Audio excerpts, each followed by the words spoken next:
Hey guys, here is lesson 4.1, multiplication patterns with decimals. Our essential question for today is how can patterns help you place the decimal point in a product? So make sure you put your star next to it so you can come back and check and make sure you understood the question. The first part is an unlock the real world problem. So it says Cindy is combining equal size rectangles from different fabric patterns to make a postage stamp quilt. So I would assume that that's what this is, a postage stamp quilt. Each rectangle has an area of 75 hundredths of a square inch. If she uses 1,000 rectangles to make the quilt, what will be the area of the quilt? So our question is, if she uses 1,000 rectangles, so I'm going to circle 1,000 rectangles, keep underlining my question, to make the quilt, what will be the area of the quilt? And I also want to go back and circle each rectangle has an area of 75 hundredths of a square inch. So what we're going to do is use patterns to find the product. So we know that 1 times 75 hundredths is 75 hundredths because anything times 1 is that number itself. So then we have 10 times 75 hundredths. What we're going to do is we're just moving the decimal place one place to the right. So they moved it from right in front of the 7 to in between the 7 and the 5. Then we go to 100 times 75 hundredths. We see there's 2 zeros, so we're going to move the decimal place 2 times. So our new decimal is going to be right here. If we multiply it by 1,000, there are 1, 2, 3 zeros times 75 hundredths. So I'm going to move my decimal place 1, 2, 3 times. Now, what I'm doing when I do that is because I don't have a number right here, so I'm going to add a 0 in there. So I can fill that in. I'm just going to trace over that 0 so I know that. So it says the quilt will have an area of how much? Well, we multiplied it right here. 750 square inches. Now the question after that says, as you multiply by increasing powers of 10, how does the position of the decimal point change in the product?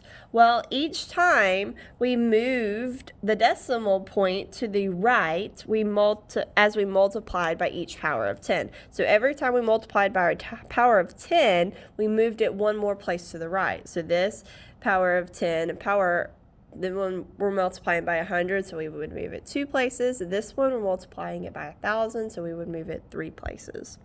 So I'm going to write the decimal point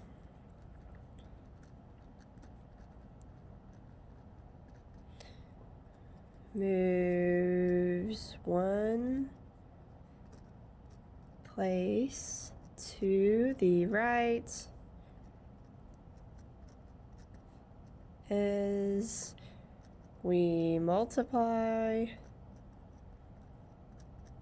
by each power of 10.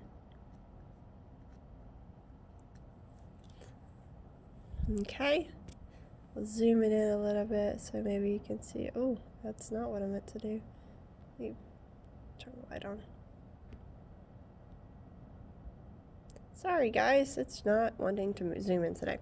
Alright, so the next part says, the place value patterns can be used to find the product of a number and a decimal and the decimals 1/10 and 1/100th. So let's look at this next part. It says George is using a scale model of the Wilson Tower in Chicago for a theater set. The height of the tower is 1,353 feet. If the model is 1/100th of the actual size of the building, how tall is the building?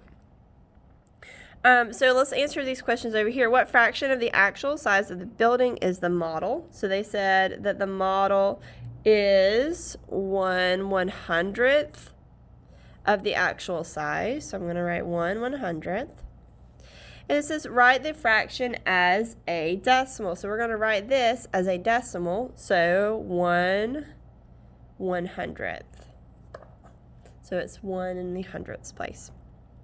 Okay, so now we're looking for how tall is the model. So we know that 1 times 1,353 is 1,353. So if 1/10 times 1,353, we're going to move our decimal place. Instead of moving it to the right like we would with the powers of 10 that we did up here, we're doing it like it's backwards. So when we're multiplying with a decimal, we're going to move our decimal place to the left. So we're going to move it one place to the left, and see how there's 2 spots behind the decimal this time. We're going to move it 2 places to the left. So I'm going to show you right here. 1, 2. So there's where my decimal is going to go. So I'm left with 13 and 53 hundredths.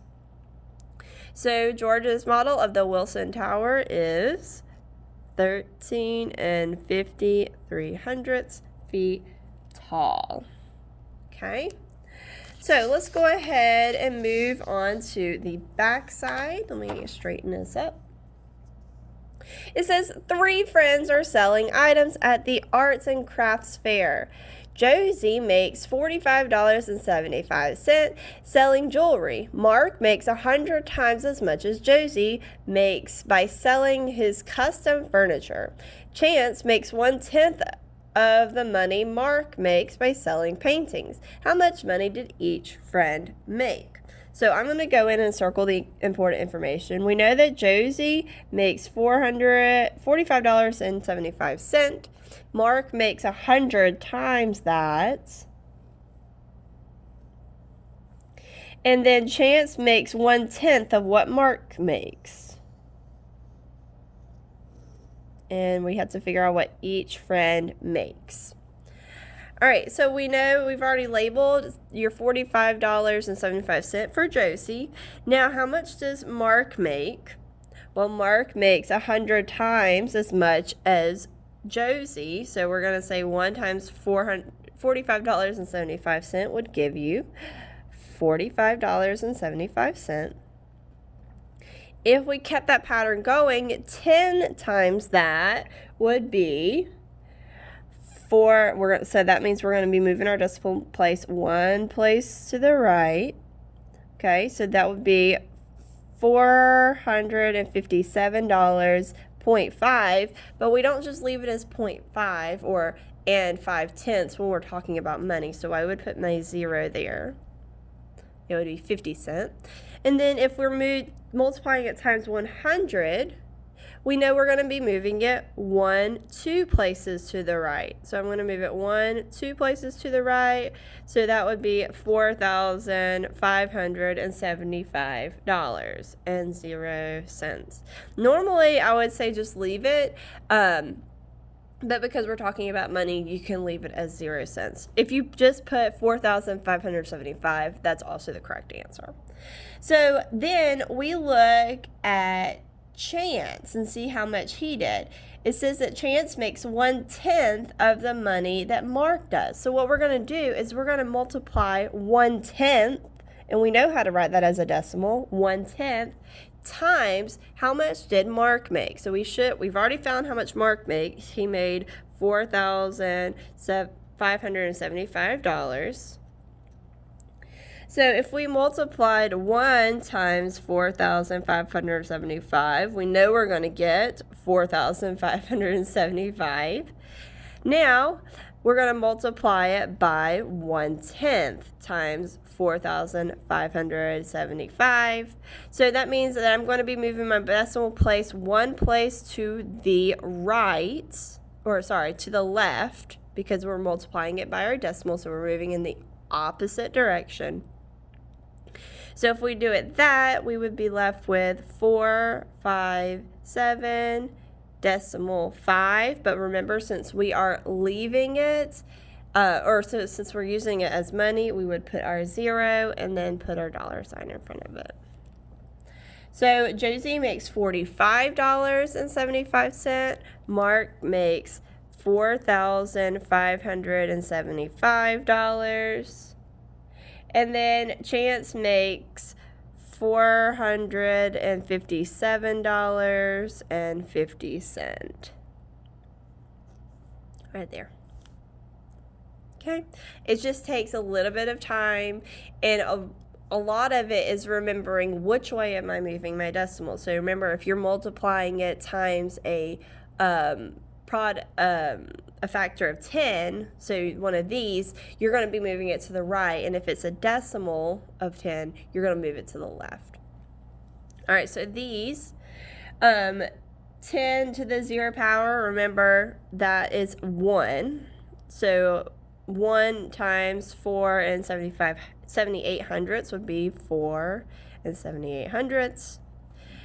10 to the first power is going to be the same thing as 10.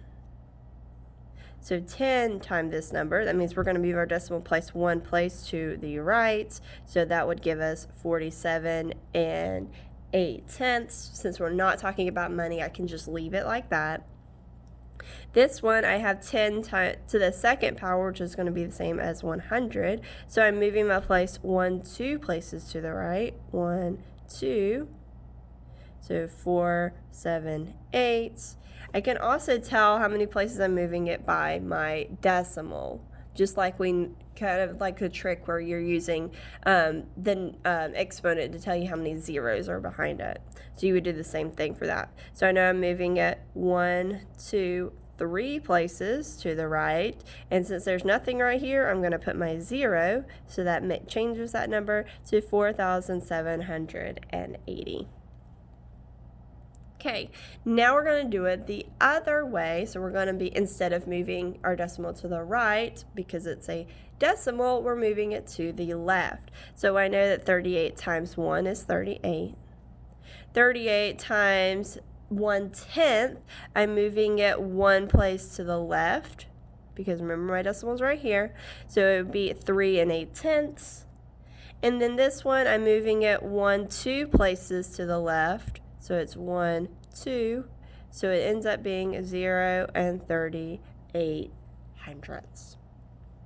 Okay, hopefully that's starting to sink in a little bit. Like I said, just like we did with regular decimals, it just is going to take some practice, and you're going to have to actively be looking at which way is my decimal moving, because your decimal is going to be moving. All right, this one, we're going to fill it in. 10 to the 0 power, that's the same as 1. That gives you the same answer.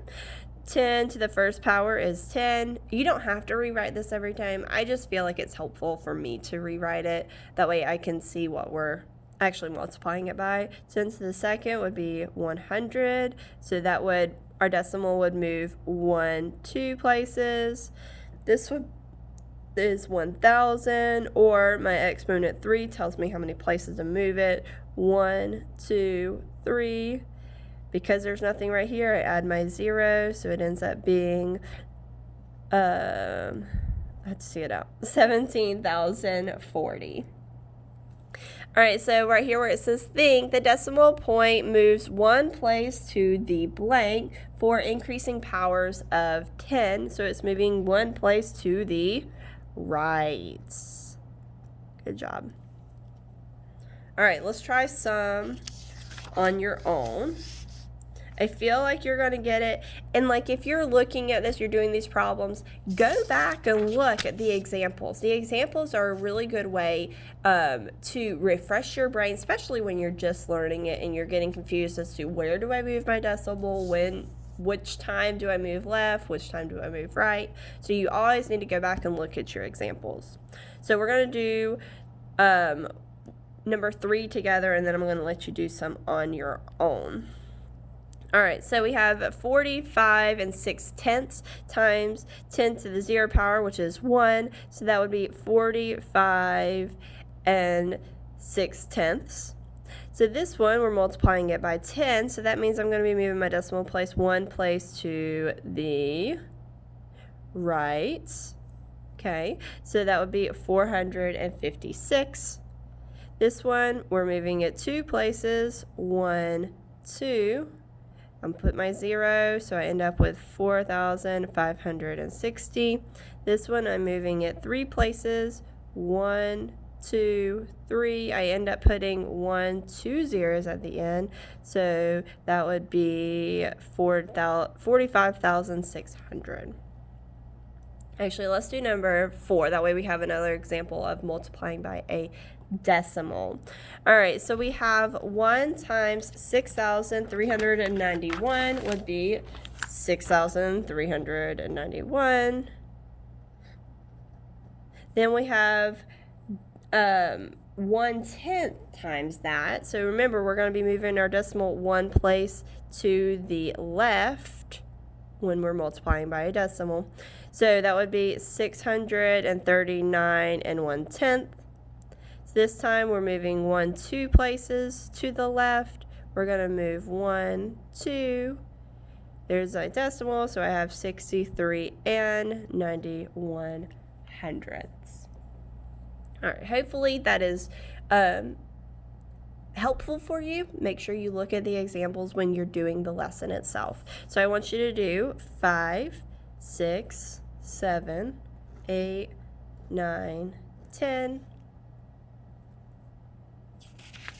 I want you to try number 11, 12, 13.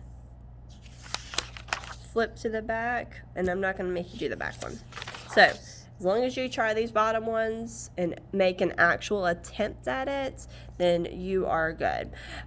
So go ahead and do that, and then you're going to work on your lesson check once you're done. Have a great day, guys.